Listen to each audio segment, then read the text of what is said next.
बिस्मिल्लाहिर्रहमानिर्रहीम। अस्सलाम वालेकुम स्टूडेंट्स, कैसे हैं आप सब? उम्मीद करती हूँ आप सब बिल्कुल खैरियत से होंगे। रब्बि इश्रह ली सदरी व यस्सिर ली अमरी वहलुल उक़दतम मिन लिसानी यफ़क़हू क़ौली।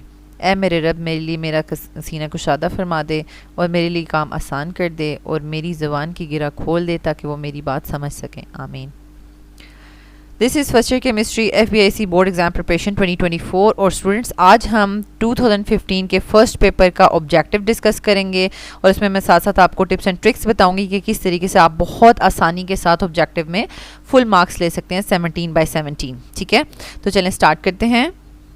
स्टूडेंट्स, ये हमारे पास 2015 का फर्स्ट पेपर है। ठीक है, तो क्वेश्चन नंबर 1 है हमारे पास, which sample contains the greatest number of molecules. ठीक है, तो किसके नंबर ऑफ मॉलिक्यूल ज़्यादा हैं? तो आपको पता है कि पिछले भी 2013-14 के क्वेश्चन जो पास्ट पेपर्स थे उसमें ये क्वेश्चन रिपीट हो चुका है, क्योंकि आपको कोई भी दे दिया जाता है और कभी कभी ना ये मैथ्स थोड़ा थोड़ा डिफरेंट दे दिया जाता है, जैसे 1 की जगह 1.5 2 2.5 ऐसे दे दी जाएगा, मीन्स के मैथ्स थोड़ा थोड़ा डिफरेंट कर देंगे। तो अभी तो मैथ्स सेम है। ठीक है, तो टोटली ये किस पे डिपेंड कर रहा है? जिस भी मॉलिक्यूल के नंबर ऑफ मोल ज़्यादा होंगे उसी के नंबर ऑफ मॉलिक्यूल ज़्यादा होंगे, क्योंकि आपको पता है number of molecules is equals two moles into mole Avogadro's number. ठीक है, मोल्स किसके ज़्यादा होंगे? ठीक है, तो अगर हम देखें तो मोल्स का हमारे पास क्या रिलेशनशिप होता है? मास ओवर मोलर मास। ठीक है, तो मोलर मास जो है वो जिसका सबसे कम होगा उसके मोल्स ज़्यादा होंगे, क्योंकि ये दोनों का इन्वर्स रिलेशनशिप है, और जिसके मोल ज़्यादा होंगे उसके नंबर ऑफ मॉलिक्यूल्स भी ज़्यादा होंगे। तो मास किसका सबसे कम है? यहाँ पर नोट कर लें, मास किसका सबसे कम है, यानी 12 और 4 16, यानी ये मीथेन है, मीथेन का 16 मास है।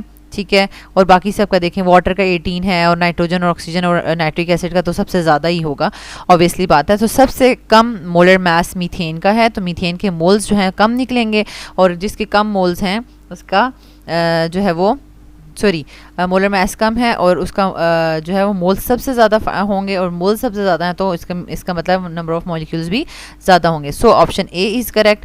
नेक्स्ट है question number 2, which of the following set of quantum numbers is not permissible. अब ये स्टूडेंट पिछले भी क्वेश्चन जो पेपर्स हैं 13-14 के उसमें ये आ चुका है। ठीक है, आपको बहुत डिटेल से समझाया है, और ये चीज़ याद रखिएगा कि ऊपर स्टेटमेंट को अच्छे से पढ़ना है। ये लिखा हुआ है कि विच of the following set of quantum numbers is not permissible. इसका मतलब है कि 3 ऑप्शंस जो हैं वो बिल्कुल ठीक हैं, एक सेट जो लिखा हुआ है वो पॉसिबल नहीं है, तो वो पॉसिबल नहीं वाला जो है ना वो आपने बताना है। ठीक है, तो अब इसको हम देख लेते हैं कि नंबर 1 से स्टार्ट करते हैं। अगर फर्स्ट ऑर्बिट हो n इज इक्वल्स टू 1 हो तो l जो है, ऑब्वियसली बात है हमारे पास n में से एक माइनस करेंगे तो 0 आ जाएगा, l की वैल्यू 0 हो सकती है। ठीक है, इसका मतलब है कि अगर l की वैल्यू 0 है तो m की वैल्यू भी 0 ही होती है। ठीक है, और उसके साथ ये अगर उसमें इलेक्ट्रॉन्स हैं तो वो प्लस या माइनस हाफ स्पिन के साथ हो सकता है। ये इट मीन्स कि ये ऑप्शन ठीक है, ये बिल्कुल ठीक सेट बताया हुआ है। फिर आप देखें, अगर n की वैल्यू 4 हो, ठीक है, तो l की वैल्यू इन्होंने 0 लिखी हुई है। ठीक है, तो आप कैलकुलेट कर लें, मीन्स कि अगर हमारे पास n की वैल्यू 4 है तो l की वैल्यू आपने हमेशा लिखना है 0 to n-1। ठीक है, 0 to 4-1 मीन्स के 3, मीन्स के 0 1 2 और 3, यानी इन 4 वैल्यूज़ में से कोई भी l की वैल्यू हो सकती है। तो इन्होंने कहा है कि l की वैल्यू हमने 0 ली हुई है। ठीक है, n 4 है तो l 0 हो सकता है, l 0 हो तो m भी 0 ही होता है। ठीक है, क्योंकि हमें पता है कि m कैसे हम फाइंड आउट करते हैं, प्लस माइनस l। ठीक है, तो वही बात है, 0 के साथ तो प्लस माइनस आता नहीं है। अगर l की वैल्यू 0 है तो आपके पास m की वैल्यू भी 0 ही बनती है। ठीक है, और उसमें प्लस हाफ या माइनस हाफ स्पिन के साथ इलेक्ट्रॉन हो सकता है। तो इट मीन्स कि ए और बी दोनों ऑप्शंस करेक्ट हैं। ठीक है, सी की तरफ मूव करें। अगर n की वैल्यू 4 है तो l की वैल्यू 4 हो सकती है? नो, ये हमने ऑलरेडी कैलकुलेट कर लिया है कि n की वैल्यू 4 हो तो l की वैल्यू 0 भी हो सकती है, 1 2 और 3, 4 नहीं हो सकती। इसका मतलब है कि ये जो सेट है यहाँ से ही ख़राबी आ गई है, आगे हमने नहीं चेक करना। सी ऑप्शन जो है वो करेक्ट है। ठीक है, this set of quantum numbers is not permissible. ठीक है, बाकी ये इन्होंने डी भी ठीक दिया होगा। नेक्स्ट है question number 3, on the basis of VSEPR theory a molecule with 3 bond pairs and no lone pair of electrons will have यानी उसकी कौन सी ज्योमेट्री होगी। अब ये वाला जो क्वेश्चन है स्टूडेंट्स आपकी, जो आपको तैयारी करवाई है आपकी बुक में, जो सीधे सीधे सामने सामने मॉलिक्यूल्स दिए हुए हैं, ठीक है, उनकी एक लिस्ट बना लें आप, ठीक है, अपने पास बना लें कि मीथेन का कौन सा स्ट्रक्चर है, यानी टेट्राहेड्रल है, अमोनिया का यानी ट्राइगोनल पायरामिडल है, वाटर का बेंट है, इस तरह करके जो आपके पास 8-10 मॉलिक्यूल्स हैं उनकी लिस्ट बना के आपको आना चाहिए, ठीक है। अब यहाँ पर इस पेपर में जो है वो पूछा हुआ है कि अगर एक मॉलिक्यूल है, जर्नल उन्होंने पूछ लिया, उन्होंने मॉलिक्यूल बताया भी नहीं आपको, बस एक जर्नल कह दिया कि 3 बॉन्ड पेयर्स हैं और कोई लॉन पेयर नहीं है, ठीक है। अब देखें 3 बॉन्ड पेयर्स हैं, ऑब्वियसली यहाँ पर कोई सेंट्रल एटम होगा, ठीक है, तो उसके साथ अगर 3 बॉन्ड पेयर्स होंगे, ठीक है, और कोई लॉन पेयर भी नहीं है, तो ये क्या बनाएगा, ट्राइगोनल प्लेनर शेप बना रहा है ना, ठीक है, तो यहाँ पर ट्राइगोनल प्लेनर यानी बी ऑप्शन करेक्ट है, ठीक हो गया। तो बाकियों की भी इसी तरीके से आपको सिचुएशन आनी चाहिए कि बॉन्ड पेयर इतने होंगे और लॉन पेयर इतने होंगे तो क्या स्ट्रक्चर पॉसिबल हो सकती है, ठीक है।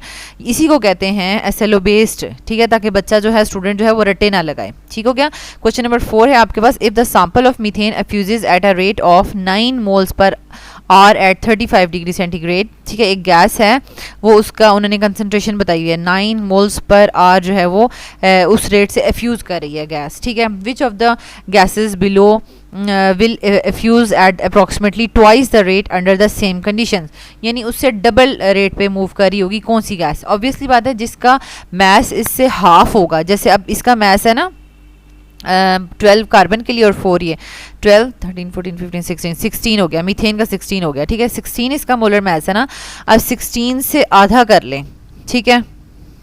असल में ये आपसे ना पूरा का पूरा आप कह लें कि न्यूमेरिकली पूछ लिया है और इस न्यूमेरिकल को आपको कंपैरिजन करके सॉल्व करना होगा, ठीक है, लेकिन रफ में आपने जल्दी जल्दी करना है।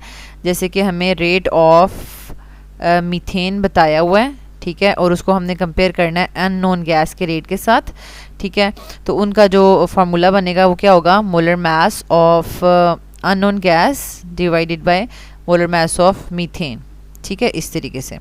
अच्छा, अब हम वैल्यूज़ अगर पुट करें तो मीथेन का तो रेट दिया हुआ है 9, तो अब वो कह रहे हैं कि जो दूसरी गैस है वो डबल ऑफ दिस रेट जो है वो मूव कर रही है, तो 9 2 कितना हो जाएगा, 18 हो जाएगा, ठीक है, और mx तो हमने फाइंड आउट करना है और मैस ऑफ मीथेन जो है वो 16 होता है, ठीक है। अब इस चीज़ को हमने जो है वो सॉल्व करना है, इसका स्क्वायर रूट ख़त्म करने के लिए इधर भी स्क्वायर लेंगे, इधर भी स्क्वायर लेंगे, ठीक है, ये से कट जाएगा, और अंदर भी अगर आप इसको सिंप्लीफाई कर लें 9 और 18 को, तो वो आ जाएगा 1/2 का स्क्वायर, ठीक है, और इज इक्वल्स टू mx और डिवाइडेड बाय 16, ठीक है, ये आ जाएगा। अब आप इसको फर्दर जो है वो कर लें, ठीक है, mx के लिए इस इक्वेशन को ज़रा अरेंज कर लें, तो mx is equals to 16 equation के दूसरी तरफ चला जाएगा, ठीक है, मल्टीप्लाई बाय 1/4, ठीक है, तो ये 4 4 जा 16 हो जाएगा, तो mx यानी अननोन मैस गैस का मैस जो है मोलर मैस वो 4 आ जाएगा। तो यहाँ पर आपके पास जो ऑप्शन है हीलियम का मोलर मैस जो है वो 4 होता है, तो आपने प्रॉपरली जल्दी जल्दी से इसको कैलकुलेट करके इसका आंसर फाइंड आउट कर लिया है, इसका आंसर है बी, ठीक है। नेक्स्ट है हमारे पास question number 5, consider the fractional reaction, ठीक है, ये हमारे पास रिएक्शन है, विच स्टेटमेंट इज़ ट्रू। अब इसके लिए कौन सी स्टेटमेंट ट्रू होगी, ठीक है, तो ये हमारे पास सिंपल आप कह लें कि दी हुई है इक्वेशन, जर्नल सी दी हुई है, लेकिन हमें नंबर ऑफ़ मोल्स जो हैं, जैसे सी डी कोई भी हमारे पास है मॉलिक्यूल है, उसका 1 मोल इसके डी के 1 मोल के साथ रिएक्ट कर रहा है, सी का भी 1 मोल बन रहा है और D2 के भी 1 मोल बन रहा है, तो बेसिकली रिएक्टेंट्स के भी 2 मोल्स हैं, प्रोडक्ट्स के भी 2 मोल्स हैं, यानी moles of reactants and products बराबर हैं, तो डेल्टा एन क्या जो आ जाएगा, यानी डेल्टा एन कैसे होता है, डेल्टा एन होता है number of moles of product minus reactants, तो प्रोडक्ट में से रिएक्टेंट्स के मोल्स माइनस करें तो 0 आ जाएगा। तो जो हमारे पास एक्सप्रेशन होता है, हमारे पास जो रिएक्शन होता है के P is equals to K C R T delta N, ठीक है, डेल्टा एन 0 हो जाएगा जब किसी भी चीज़ की पावर 0 हो जाती है, ठीक है, तो वो 1 के इक्वल हो जाता है, तो हमारे पास आ जाएगा के P is equals to K सी, ठीक है, तो ऑप्शन ए करेक्ट है हमारे पास। नेक्स्ट हमारे पास question number 6, the oxidation number of chlorine in HClO4 is, तो ये सिंपल है, बहुत आसान है, ये आपने इलेक्ट्रोकेमिस्ट्री के चैप्टर में HClO4 बहुत ज़्यादा इक्वेशंस को सॉल्व किया और इससे आपको कैलकुलेट करना आता है। एक ऑक्सीजन का 2 होता है, 4 का क्या हो जाएगा -8 और हाइड्रोजन का 1 होता है। और अब उसको बैलेंस करने के लिए क्लोरीन पे क्या लगाएंगे ताकि +1 और यहाँ पे क्या लगाएंगे कि -1 और ये सारा सॉल्व होके 0 आ जाए। ऑब्वियसली बात है कि यहाँ पे +7 लगाएंगे ताकि ये 7 और 1 जो है वो 8 बन जाए, 8 में से 8 जाएगा तो वो 0 आ जाएगा। इट मीन्स कि यहाँ पर क्लोरीन का जो है वो +7 जो है वो ऑक्सीडेशन नंबर है। ऑप्शन डी करेक्ट है। यहाँ पर हमारे पास क्वेश्चन नंबर 7 है हमारे पास। The following mechanism has been proposed for the reaction of NO and Br2 to form NOBr। ठीक है, तो ये हमारे पास एक रिएक्शन मैकेनिज्म लिखा हुआ है। ठीक है, if the second step is rate determining step, यानी सेकंड स्टेप स्लो स्टेप है, रेट डिटर्मिनिंग स्टेप है, तो ऑर्डर ऑफ रिएक्शन बता दें विद रिस्पेक्ट टू NO क्या होगा। ठीक है, क्योंकि अब NO का एक ही मॉलिक्यूल रेट डिटर्मिनिंग स्टेप में यूज़ हो रहा है, इसलिए हमारे पास जो ऑर्डर ऑफ रिएक्शन है विद रिस्पेक्ट टू NO वो 1 है। ठीक है, ठीक है, यानी अगर आप इस इक्वेशन को ओवरऑल इक्वेशन बना लें, ठीक है, इसको आप ओवरऑल इक्वेशन देख लें तो आपके पास क्या होगा, NOBr2 के साथ कट जाएगा और आपके पास रिएक्टेंट्स में 2 NO होंगे। ठीक है, और Br2 होगा और वो रिएक्ट करके 2NOBr बना रहा है। ठीक है, तो ये तो हमारे पास ओवरऑल बैलेंस्ड इक्वेशन है। बैलेंस्ड इक्वेशन में NO के कितने मोल्स हैं, ठीक है 2 मोल्स हैं। लेकिन रेट डिटर्मिनिंग स्टेप में या स्लो स्टेप में सिर्फ एक ही जो है वो मॉलिक्यूल NO का इन्वॉल्व है। इसका मतलब है कि rate is directly proportional to first order of NO। ठीक है, तो ऑप्शन डी करेक्ट है हमारे पास। नेक्स्ट है हमारे पास question number 8, the enthalpy of formation of CO is, हमारे पास यहाँ पर है question number 8, the enthalpy of formation of CO2 is -394 kilo joules पर mole, the enthalpy change for the reaction. अब ये फॉर्मेशन थी, यानी कार्बन डाइऑक्साइड की फॉर्मेशन की -394 थी और अब ये कार्बन डाइऑक्साइड की जो है वो डिसोसिएशन हो रही है। ठीक है, तो इसमें आपको कोई कैलकुलेशन नहीं करनी, सिंपल आपने देखो रिवर्स करना था। देखें, 1 मोल ऑफ कार्बन डाइऑक्साइड यानी पर मोल लिखा हुआ है ना 394 किलो जूल्स पर mole, 1 mole of carbon dioxide बनाने के लिए इतनी एनर्जी रिलीज हो रही है। इसका मतलब है कि जब हमने 1 मोल ऑफ कार्बन डाइऑक्साइड को तोड़ना होगा तो इतनी ही यानी +394 एनर्जी देनी पड़ेगी। ठीक है, तो 1 मोल को ब्रेक करने के लिए +394 होगी और 2 मोल्स को ब्रेक करने के लिए, क्योंकि इक्वेशन में 2 मोल्स ब्रेक हो रहे हैं, ठीक है, तो डबल ऑफ एनर्जी होगी। तो इसका मतलब है कि +788 किलो जूल्स एनर्जी जो है वो करेक्ट आंसर है। Option B is correct. Next है question number 9, which of the following aqueous solution will have the highest boiling point. अब इसमें से हाईएस्ट बॉइलिंग पॉइंट किसका है।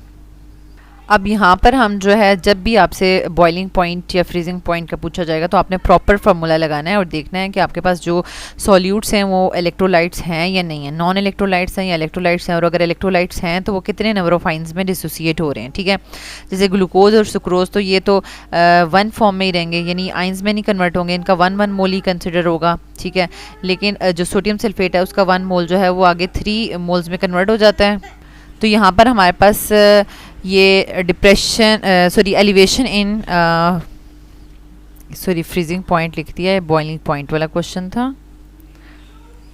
यहाँ पे बॉइलिंग पॉइंट लिखना है डेल्टा TB, यानी एलिवेशन इन बॉइलिंग पॉइंट जो है वो हमारे पास KB into molality into I। ठीक है, इससे हम कैलकुलेट करेंगे, जिसका जितना ज़्यादा डेल्टा TB की वैल्यू होगी इसका मतलब है कि उसका बॉइलिंग पॉइंट उतना ही ज़्यादा इंक्रीज़ कर रहा है। ठीक है, सबसे पहले अगर हम ग्लूकोज के लिए कैलकुलेट करें, ठीक है, तो ग्लूकोज के लिए क्या होगा 0.52 वाटर का है, KB कांस्टेंट की वैल्यू, मोलैलिटी जो है वो देखें ग्लूकोज के लिए 0.2 ली हुई है।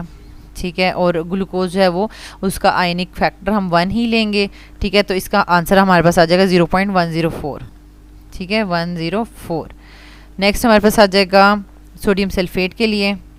ठीक है, ये इस तरह आपने जल्दी जल्दी सबका कैलकुलेट कर लेना कैलकुलेटर में।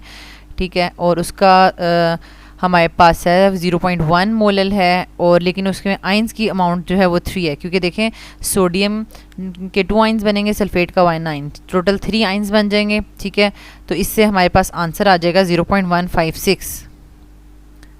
ठीक है, ये इसका, और फिर हमारे पास आ जाएगा सुक्रोज का। ठीक है, सुक्रोज का भी 0.52 है, मोलैलिटी हमारे पास है 0.25 और आइंस जो है वो 1 ही लिखेंगे, तो आंसर आ जाएगा 0.13। और लास्ट में NaCl ठीक है, उसका जो है हमारे पास मोलैलिटी 0.1 है, लेकिन उसमें आइंस की अमाउंट जो है वो 2 हो जाएगी, तो इसका भी आंसर 0.104 आ जाएगा। तो यहाँ पर आप देख सकते हैं कि सब में जो है वो डेल्टा टी भी जो है एलिवेशन इन बॉइलिंग पॉइंट जो है वो सोडियम सल्फेट का सबसे ज़्यादा है, इसलिए इसका बॉइलिंग पॉइंट जो है वो सबसे ज़्यादा होगा। So the correct option is B. Next question number 10, the molecules of carbon dioxide in dry ice forms the. अब ये क्वेश्चन पूरा का पूरा रिपीट हो गया, ठीक है। कार्बन डाइऑक्साइड के मॉलिक्यूल्स क्या बनाते हैं? मॉलिक्यूलर क्रिस्टल्स बनाते हैं। नेक्स्ट है question number 9, if a liquid has a pH of 7 then वो क्या होगा? pH 7 हमें क्या बता रही है? उसका कोई कलर बता रही है, या ये बता रही है कि वो एक सोल्यूशन है, या क्या बता रही है? उसका बॉइलिंग पॉइंट बता रही है। बेसिकली ये हमें न्यूट्रलिटी बता रही है ना, कि कोई चीज़ न्यूट्रल है या एसिडिक है या बेसिक है। तो pH 7 का मतलब है कि इट मस्ट बी न्यूट्रल, ठीक है, वो न्यूट्रल होना चाहिए, ठीक है। नेक्स्ट हमारे पास है question number 12, which one of the following oxides is amphoteric, ठीक है। तो इसमें से कौन से ऑक्साइड्स जो हैं वो एम्फोटेरिक इन नेचर हैं? देखिए कार्बन, और कार्बन तो आपके पास 4th ग्रुप में है ना, ठीक है।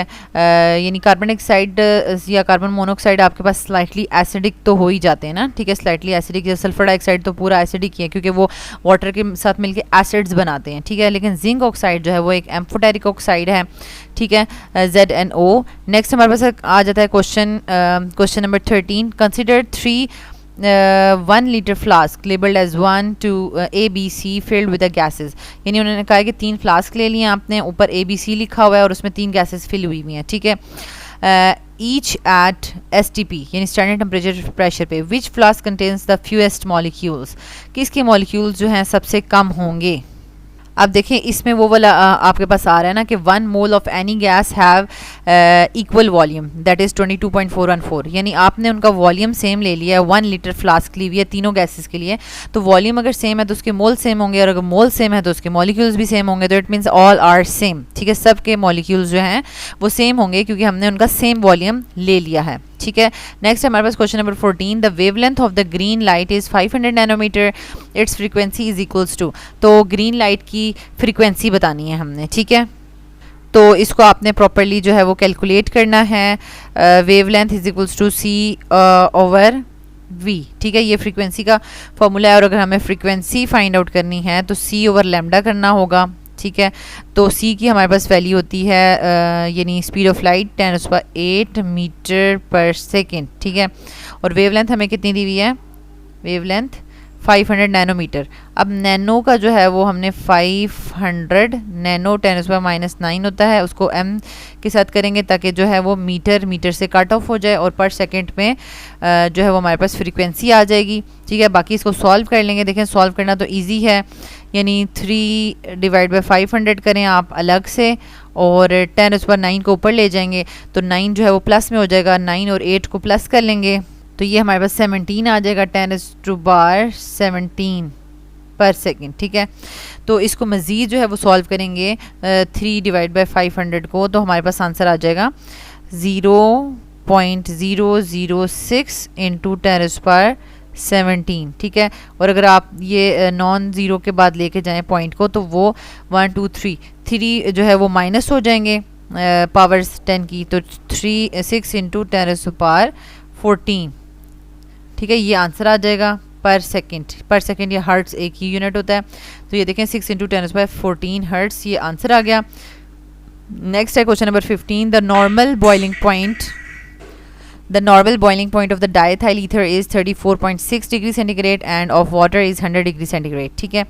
Which has the highest vapour pressure at 20 degree centigrade. 20 degree centigrade में किसका ज़्यादा प्रेशर होगा, वेपर प्रेशर होगा? ऑब्वियसली बात है कि जिसका बॉइलिंग पॉइंट करीब है, ठीक है, तो यानी 20 डिग्री सेंटीग्रेड के बाद जो है वो 34 करीब है ना, उस पे तो डायथाइल ईथर पूरा बॉयल ही करने लग जाएगा, ठीक है। तो उसके करीब जिसका बॉइलिंग पॉइंट है, यानी 20 डिग्री सेंटीग्रेड के करीब जिसका बॉइलिंग पॉइंट है, उसका वेपर प्रेशर ऑब्वियसली ज़्यादा होगा, डायथाइल ईथर का ज़्यादा होगा, ठीक है, एंड उसका वाटर का कम होगा, ठीक है। तो so the correct option is B. Next question है हमारे पास question number 16, the stoichiometric calculation of a chemical reaction results. Stoichiometric calculation यानी बैलेंस केमिकल इक्वेशन से और कंपैरिजन करके जो आप यील्ड निकालते हैं तो उसको कौन सी यील्ड कहते हैं? उसको थ्योरेटिकल यील्ड कहते हैं, ठीक है। और बाकी जो आप एक्सपेरिमेंट करते हैं प्रॉपर लैब में, जिसकी वैल्यू आपको पेपर में हमेशा दी जाती है क्वेश्चन में, तो वो एक्चुअल यील्ड होती है, ठीक है। स्टोकियोमेट्रिक कैलकुलेशन से जो आती है उसको क्या कहते हैं? Theoretical yield. So the correct option is B. And last question है हमारे पास, if delta H value is less than 0 then the reaction will be, ठीक है। मीन्स के माइनस में हो, लेस देन 0 का मतलब होगा माइनस में होगा, तो माइनस में हो तो वो क्या होगा? वो एक्सोथर्मिक रिएक्शन होगा, ठीक है। क्योंकि आपको पता है एक्सोथर्मिक रिएक्शंस की जो हीट्स हैं वो नेगेटिव साइन के साथ हम शो करते हैं। तो स्टूडेंट्स यहाँ तक हमने 2015 का फर्स्ट पेपर कम्प्लीटली डिस्कस कर लिया है इन 20 मिनट्स, ठीक है। 25 मिनट्स होते हैं आपको कम्प्लीटली इसको सॉल्व करने के लिए। तो अगर आपको कुछ इसमें कुछ पूछना है, कुछ समझ नहीं आई, तो वो भी आप पूछ सकते हैं। अल्लाह ताला आपको बहुत आसानियाँ अता फरमाए और आसानियाँ तकसीम करने का शर्फ अता फरमाए, आमीन।